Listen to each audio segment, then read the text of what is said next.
পুজো, Eid, Christmas নিয়ে মিলন উৎসব পালন করল অল ইন্ডিয়া মাইনরিটি অর্গানাইজেশন।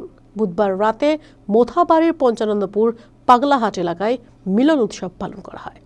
অনুষ্ঠানে মুখ্য অতিথি হিসেবে উপস্থিত ছিলেন মহারাজ সোমেশ্বর ব্রহ্মচারী, গোর্খা নেতা বিমল গুরুং।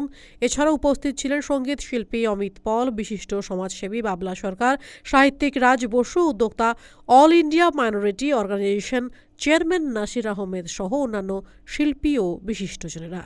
শিল্পীরা অনুষ্ঠান মঞ্চে গান, নাচ ও অন্যান্য অনুষ্ঠান পরিবেশন করেন।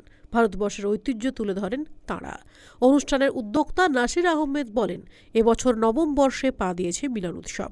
মঞ্চ থেকে কবি, সাহিত্যিকদের সংবর্ধনা দেওয়া হয় এই দিন।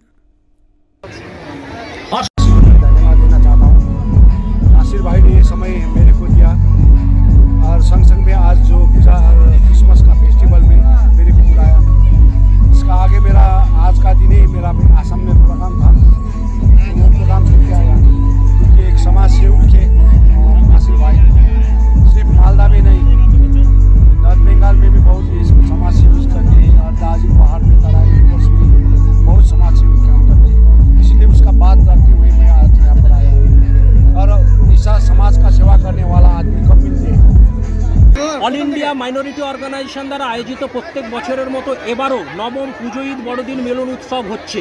নবম বর্ষে আমরা পড়েছি, কিন্তু এবারের বিষয় একটু আলাদা। এবার আমরা বিষয় রেখেছি নদী ভাঙন এবং পরিযায়ী শ্রমিক। আমরা দেখছি নদী ভাঙনের জন্য মানুষ এত অসহায়, বিপন্ন, কিন্তু তাদের কোনো সুরাহা হয়নি। পরিযায়ী শ্রমিক দিনের পর দিন মৃত্যুর মুখে ঢলে পড়ছে। মোথাবাড়ির মতো জায়গাতে, কালিয়াচকের মতো জায়গাতে, মানিকচকের মতো জায়গাতে। তার বিরুদ্ধে আমাদের মেন সভাতে আমরা সেই ব্যাপারে কর্ণপাত করব বলে আমরা সিদ্ধান্ত নিয়েছি। মালদা টুডে।